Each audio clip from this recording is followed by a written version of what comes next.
against his opponent, then I feel pretty confident he's going to take it. We're going to find out right now. Yonsu, the map, number 3 between our pros and Zerg players here at WCS Challenger League in round number 1. Top right of the map, the LJM player.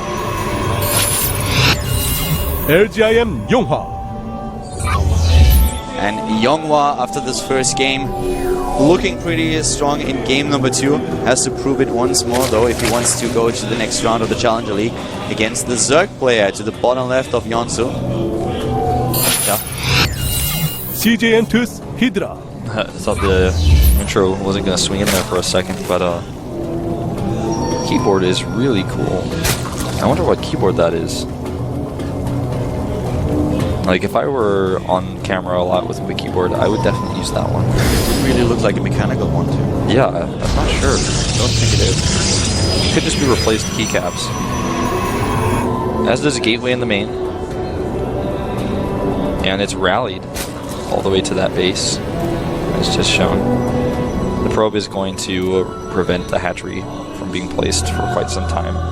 That's why 2 drones come down here. He already saw it with the Overlord.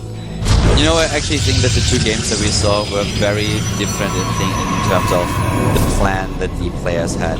In the first game, we had Hydra with those mutalists that were not scouted, and they were not supposed to be like the finisher, but they were supposed to distract the opponent, to just throw him off, and then the attack with the Hydralists and the Roaches that was supposed to deliver the final blow. That's exactly what happened for it, because the mutalists were never spotted. So that worked really well. But then in the second game, we had a situation where Hydra once again tried to be the aggressor and went for the 3rd base, but he didn't have a lot against those Colossi, and I don't really think he realized how many there were already.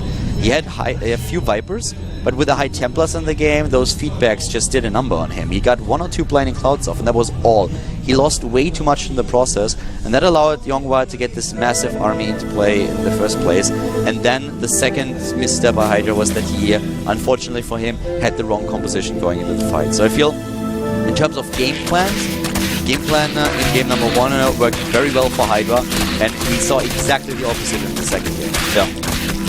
Well, in this game, we have Hydra actually going for his 3rd base first because of the pylon block, which is pretty rare when in Heart of the Swarm, when most people are going for gateway expands, as it forces you to have 3 hatcheries early without speed. And this can be very easily punished by a good Protoss who knows the timings. And YongHwa may actually just do some follow-up for gateway warp and pressure with sentries to kill this 3rd base. Would not be surprised to see that at all. It's a great map for it, and he hides the probe. I think that's definitely what we're going to see here. On the other hand, the Overlord may find that to the north. He's sending it up there. Oh, it's just sitting there. It's not actually going any further forward, so he might not see the pylon if there is to be one. This is a little bit annoying. 2 probes, 3 probes. Gets 3, yeah, 2 probes. No, running away there, not committing. I'm a bit curious to see what exactly Hydra is going to do on this map for a very specific reason. Hydra decided in the last game to go for Broodlords, which I found a little bit odd since the map was so massive. Usually Broodlords are very strong, they get stronger the smaller the map is, and it also depends a little bit on the terrain in the map. We saw it, for example, on Hyundai, where it makes a lot of sense when the game goes into the late game and you have control over those 2 bases in the middle and you try to pressure your opponents. On a map like Yonsu, I can see Broodlords actually doing a lot better than on the last map. It was just a little bit weird to see him use them on this. I would have rather expected maybe even Swarm Hosts instead of Broodlords, because they are still a little bit faster and more flexible. You can access them a bit easier. Yeah. So just the choice in general was a bit surprising to me. So I really would like to see what exactly Hydra has planned for game number 3. This is definitely one of the maps that he played, and this is very much more like game number 1 in terms of how the map works. And there's that Overlord, by the way, that I was talking about before. So he's going to have a very big advance warning about the pressure that's coming his way. There are those sentries I talked about, moving out with the Mothership Core. He wants to kill his hatchery, and even though it's been spotted, the defense is not going to be easy.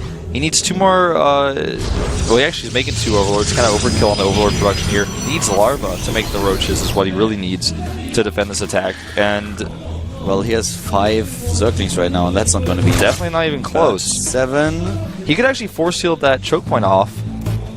Probably he's not going up there. YongHwa doesn't know what he has, and he doesn't have only sentries. He's waiting for the next round of war bits, and there it is. So now he has a couple of Zealous too, but now it's too late. way too late for this to work. Well, you know, that's a lot of zealots coming in, and the force fields are basically perfect here. And the force fields are perfect, but how long is that going to help him? He will have to recall here if he doesn't want to lose a lot of those sentries.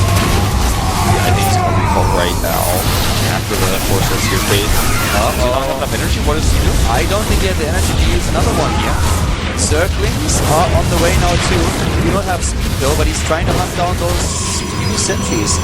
He could actually snipe at least one. With speed, those would have been dead. Yeah, all of them. He actually saved like a fair amount. I think it was one sentry. So this is really how important Overlord scouting is, just personified here, because if you do not see that pylon, you do not see those warp imps, you basically lose the hatchery 100%. supply block now as well. He's starting another pylon.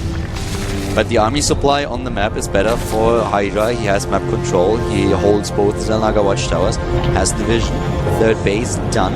Lair tech about to be completed. Just a little bit longer. Speed on the way. Great position here after the early game for Hydra. Yeah, I cannot even... there's no way for me to even put in bold and underline how that really puts a pros behind when you make that many sentries, you commit that much to all those warp ins, and you don't do damage. Even though he didn't lose the sentries, he can't take a third now. He's also not building additional harvesters. He's at 37. I do not think that he really plans to. I think he's just going to go for another massive attack. I mean, honestly, it wouldn't be a terrible choice, considering that taking the third base is basically out of the question for a little while here. The problem is it's just not going to work. Unless Hydra really suddenly starts to build another 10, 12, 15 drones, that should not work, especially when Hydra is able to get Hydralists in the game and the Hydra den is done. I mean, just look at the income right now. It's atrocious for YongHwa, and Hydra is... I don't know. I mean, YongHwa could add 3 gateways right now and try to go for it. Or he could just keep making units off of these gateways alone, which we can see here. Heaven is highlighting that. There's also Burrow and no detection whatsoever. He's going to have Burrow, not Burrow movement, but Roach speed. I do not see this work at all. He's moving out and he has the army supply. I mean, this is not a small army. This is 50 army supply. But look how fast we have links being built. 22, 7 Hydralists. Oh, the upgrades. The rocks! The rocks! Oh, and killer. A sentry, but he traps some zealots on the outside, and... Well, this is actually going to be the end for the third base. I'm not quite sure if that was really the move. Yeah, he's got other retreat paths now with the rocks down there. Yeah, that third is going to be toast. Well, those force fields are terrible. They get the Hydras back there, but the Lynx still kill all the sentries. God, all the sentries are gone. There are no force fields. Not even the third is going to die here. Those were way too late. A few more Stalkers coming in here, but there's way too much production here for Hydra, and a few more Stalkers coming from the right side. Not going to cut it here, and YongHwa is out of steam. Yeah, YongHwa is going to lose this. When those rocks went down, it actually looked for a second as he could take down the third, but the force fields here didn't trap anything. Yeah, just way too much production here for Hydra. He was left alone for way too long. Hydralists against gateway units with upgrades, speed for the roaches, speed for the zerglings, creep spread. That game was... YongHwa disappointed me with that one. The commitment. As soon as he saw the Overlord with his first 3 zealots, he should have said, okay, well, this is not happening. I should not commit to this.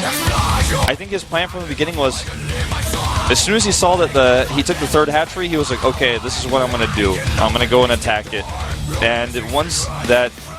that's something that you have as a cross player. If it's on scout, you have an advantage. He has a hatchery in an awkward place. You went for a gateway build. You have a fast timing. But if it's scouted, then you don't have to commit. And he committed.